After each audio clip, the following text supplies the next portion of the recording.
Hi class, good morning. Good morning, sir. By the way, I have to introduce first my name.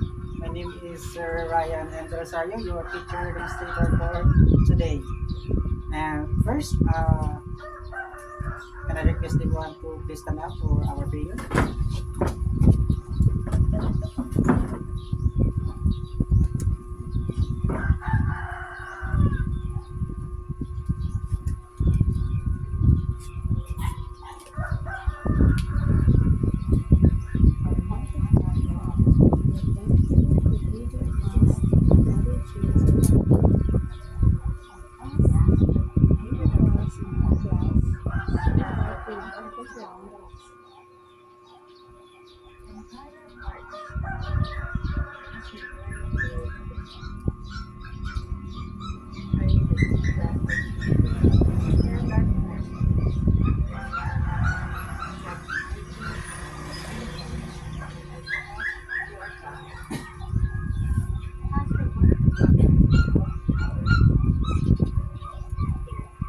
Amen.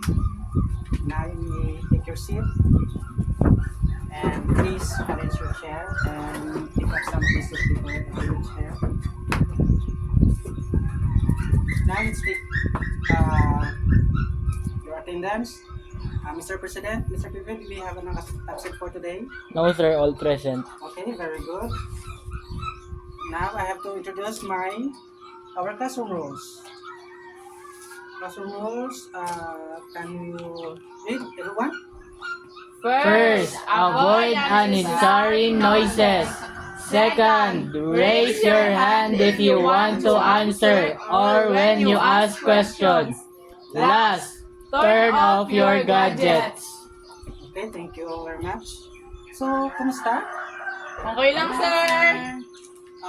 Since nag-celebrate sa buong kasang tawag na Holy Week, sabihin ka muna bakasyon. Sa balay, sir. Sige. So, kung tagaan ka mo sa time of vacation, what do you have to prefer? Sa beach or mag-hike sa mountain? Bukid, sir. May kanya-kanya tayo, may different gusto kung sa din tayo. May ara sa beach, may ara man sa mountain. So, can you read please? What is natural resources? Are you familiar with natural resources? Yes. Medyo.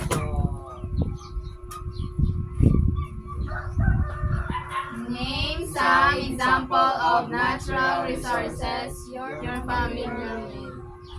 So, may ara ka maglangan natin guys when it comes sa natural resources na ginatawag? Dagat.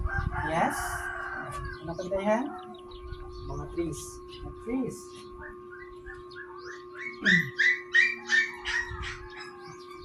Mountains. Yes, very good. Mountains. So now, let's go to our proper discussion. So sa nabasa na sa na-mention nyo, may idea na kamo kung regarding sa aton kung ano atong topic? Any idea? Yes. Yes, It's sir, all okay. about nature. Nature? Resources in our nature. Yes. Let's see. Yeah. Our topic for today is about conservation and protecting natural resources.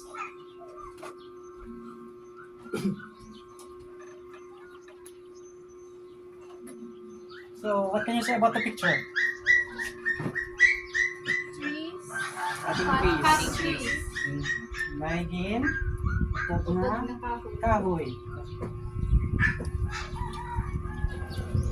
So, do you think this will contribute damaging to our natural resources? Yes. Yes. Like what? Kung magpagin ito ng kahoy. Blood. Oh, yes, very good, Paolo. Animals may lose their home. Yes, very good. So now, let's consider the objective of this lesson. First, can you please read everyone? Identify the effects of some human activities on natural resources. Suggest ways to reduce the effect of some human activities on natural resources. Value the importance of conserving and protecting natural resources. Thank you, everyone. So now, we have first, before we start our public discussion, I have first the activity. Can you please group yourself into two groups?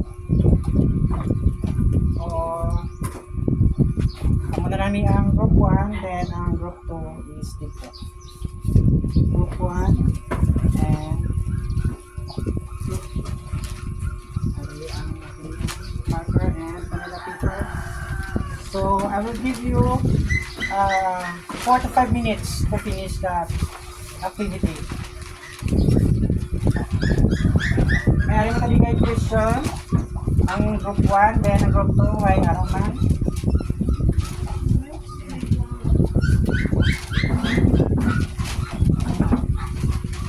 So, since gagrupo kita, may grupo na kamo, select mo sa inyo nga leader, secretary, and of course your reporter.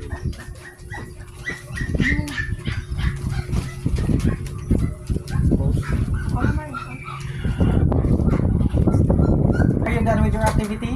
It's already 5 minutes. So since tapos na kamo, I call group 1 to present their report.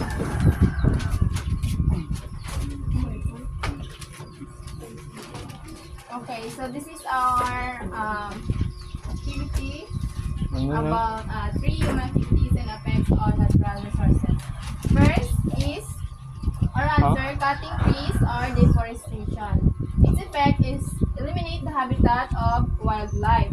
Second is urbanization, and its effect is increased waste and pollution. Third, mining or quarrying. Its effect is soil erosion. Okay, thank you very much, group 1. Please, we have to give the group 1 tatlo kamasigabong palakpakan. 1, 2, 3. Okay, now, group 2, it's your turn.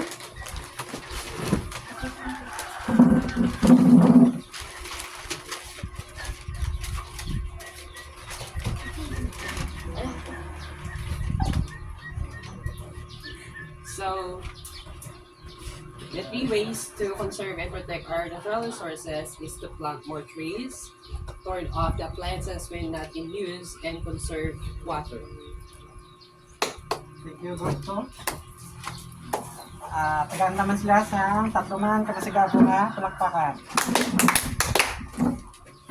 So, based on your report,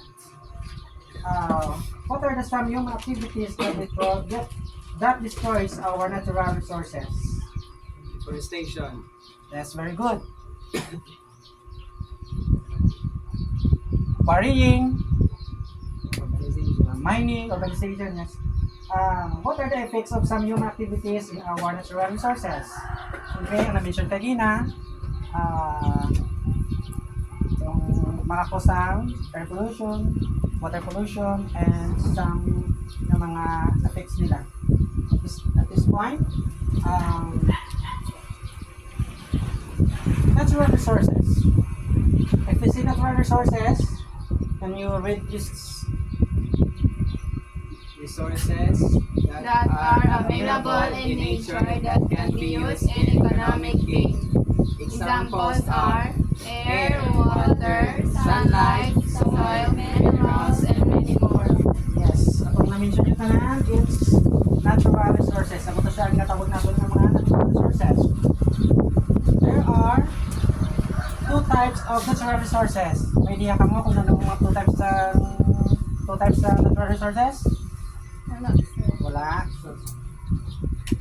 2 types of natural resources are renewable resources and non-renewable resources. If we say renewable resources, those resources which can be restored or replaced are ones that can be replenished or reproduced. Example, ang ating air, water, sunlight, and soil. Muna ang ating mga natural resources are renewable renewable resources, isang energy yun, diba may time na air polluted, pero may isla na kita siya kung magtanong ta sa mga kahoy. Tapos, ang soil erosion, diba, mas kaitan makita ang soil erosion sa mga dagat, gabalik lagi na sila yan, isla na yun. Then, ang mga non-renewable resources, those resources which cannot be restored or replaced easily in a short period of time. It takes millions of years to be formed. We have example here, minerals, coal, petroleum, natural gas, and metals. This is ang ano bala, ang atong nga siyempre sa atong nga sumunod sa Pilipinas damo sa mga mining, ang mga gold, coal, hindi sa basta-basta yung midna na niya. Pagka sinabulan, matutulog sila. It takes million years gani ang ginahambang diri nga bago na sila isda ng mga petroleum, di ba? It takes million years man para ma-force na sila, no? Same man sa atin ng mga metals. Di ba? Ang kahoy isa, ang mga century na ba, century trees kanya tawag. Tapos di ba ginautod na nila, hindi sila yan dahil sa pagkabuhat, pagkautod, pagtanong ta, madako na sila dahil. Siyempre, it takes long years para nga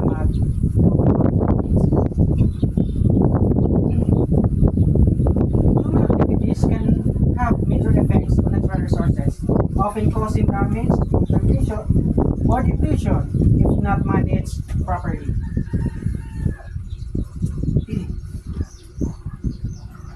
Ang number one tatawag example sa mga naginahimo naton nga makadamage speed is number one is deforestation or cutting of trees. Effects. Can you please everyone the effects of deforestation? Loss of forests and wildlife habitats, soil erosion and flooding, reduced oxygen and increased carbon dioxide. Yes, amo din ang nagiging effects ang yung tawag nga deforestation na ano taman na subong na filter naman. Yes. Kaya daw ka ano kasi subong ang mga illegal lagi na ginatawag. Number 2. Pollution. Pollution sa air, water, and land. And the effect, can you please read everyone? Contaminated water sources, unsafe for drinking, Air pollution, causes health problems, and and climate change. Yes, sa pollution, air, water, and land. Hindi lang tayo kung magkambal na pollution, araw sa hangin, araw ng permis sa water, of course, sa land, mayroon siya. Ang sa, ang sa air, ang sa water, contaminated. Ang contaminated, ang tubig, so magiging hindi siya safe sa pag-inom, especially sa kakatapos sa mga urbanized na sa Manila, na itong mga tao dito yung sa mga bubon. Kasi magiging sa atin, di ba, sa unaga, inom natin sa bubon. So, niya, di ba, tumuti kadamo na, gaba ka na tayo sa mga purified water. Tapos ang mga air pollution, makakos siya sa number 1 good ang asthma, ang ubo, ang sabong ang mga ubuta, mga trangkasod na, dugay na maduda tungkol sa pollution sa palibot. Long. Number 3. Number 3 is mining and quarrying. Kaya ang effects ng mining and quarrying sa atin nga, ecosystem is the destruction of land and ecosystems, loss of minerals and renewable resources, water contamination from chemicals. Yes, since kaya mining, nagagamit na sila sa, especially sa mga mining, nagagamit na sila sa mga mercury, lead, yung mga muna nga bagay is very toxic dito sa because gusto sa ibang mining, pinababayan naman nila, mga factory, ang ilang mga waste, pinapang na nila, ang mga waste drains nila, kinakakonect na sa mga dagat. And number 4 is over-farming or improper agriculture. Ang effect naman sa niya is soil becomes less fertile, overuse of water resources, chemicals like pesticides, fertilizer, Amo sila ang nagapuyot naman sa land, cat, sa water.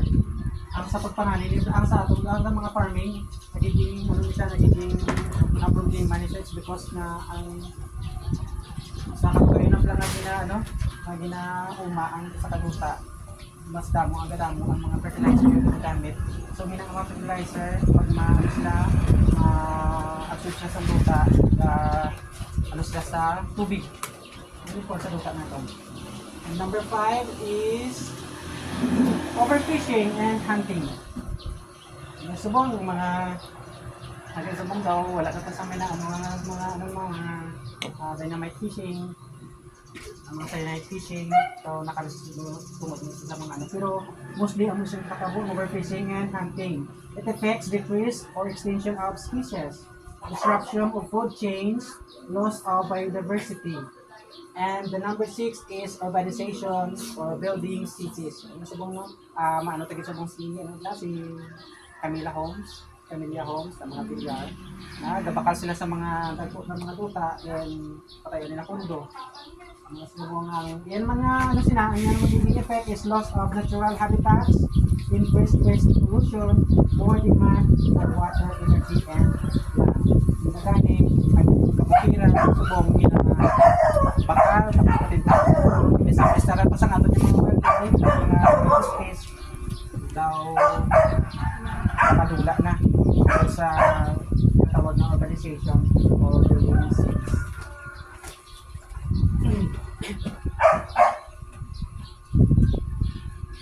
There are ways on how to conserve and protect our natural resources.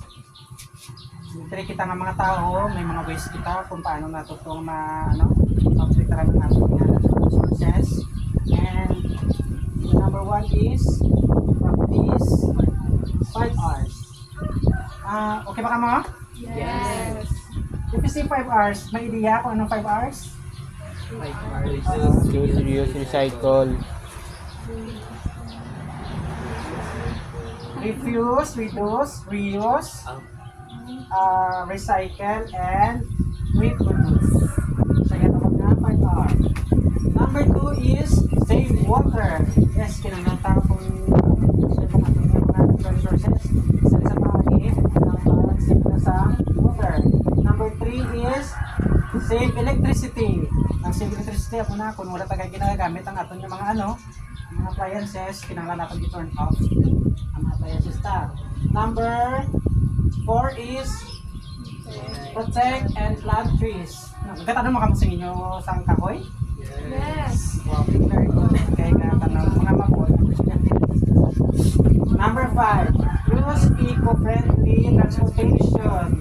Ano nato nga mag-aaral? For example, yes. Or Silang karus.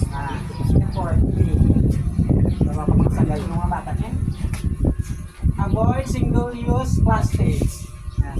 Lalo sa puno, ato niya city ordinance na yan na bawal magamit sa plastics. Kung magamit sa plastic, dapat yung talpon mo. Kaya mo na ibig gamitin. Tapos, number 7, practice sustainable farming. Pinapractice naman sa atin yung mga farming today. And number 8 is protect wildlife. Na kinala natin is lang kaya para na sa ulihib lang, may mga bata na kita, ang next generation.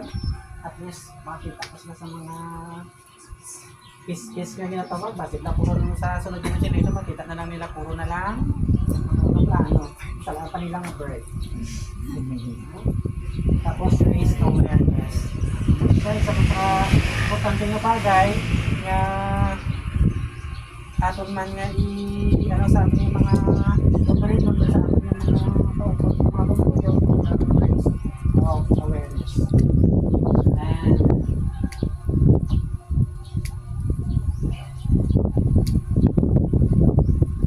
these are essential questions. Is it important for us to conserve and protect our natural resources? Yes. Why do we need to conserve and protect our natural resources? Para may gamitan pa ang next generation. Yes, very good. Limbaga? Other answer? Wala na? Number 3 is, how can we listen to damage or of our natural resources due to human activities? Para takunos lang ng mga ganyan mga damage sa atong natural resources. Siyempre sa paggamit sa ila sa mga wise, gamit sa responsible paggamit. And as a student, what can you contribute to conserve and protect our natural resources? Mr. James. Ano ito kayo na? As a student, what can you contribute to conserve and protect our natural resources? I-minimize ang mga gamit na maka-effect sa atin. Yes, very good. Kumbaga, And ipagpangdakpo ng mga sapat, sir, like mga bird. Pagbabayanan sa mga buhi sa ilang anway. very good. Addition? Very Yes, Gonzaga. Be responsible of our own waste nga dapat iputang natin sa tamang lalagyan. Very good. Nang sa mga kasarap sa book, diba? May recycle, bunot, hindi na bunot. Isa na sila mga pamahit. And that's the end of our discussion. May mga kamakot sa ating discussion. Answer. So since wala ka pamangkot, ako ang mamangkot. What are the two types of our natural resources? Yes, Paulo? Renewable ka na renewable. Yes, very good. Very good, Bisaya. And can you give any of those yung activities na makadamage ng atong natural resources? Kung kagina, Activity. anyone? Yes? Okay. Deforestation. Yes, very good. What else? Urbanization. Very good. Additional? Quarrying, mining, overfishing, ano ko sila? So, are you ready sa atin nga Yes, since wala ako pamangkot, may quiz ta. Yes. Okay, so since nga tasubong, high-tech na tasubong, digital na tasubong, ang atong nga quiz, ihatag ko sa inyo through Google quiz form. Bali, everyone, kung pwede, isend ko na lang sa atong nga GC ang link sa atong nga evaluation. Tapos, kamo na lang ma-answer. Kasi nyo ma-answer, may score naman kami doon kita. Tapos, ako na lang ang ma-evaluate sa inyo nga score. And, addition, para sa next na itong nga pag-meet, we have an assignment. Right assignment is, ibutan nyo siya sa 1/2 course-wise. And the question is, explain the 5 R's of environmental protection. Ang tugaling 5 R, what? Reduce, reuse, recycle, refuse, reproduce. Reduce, yes. And that's it all. Thank you, everyone.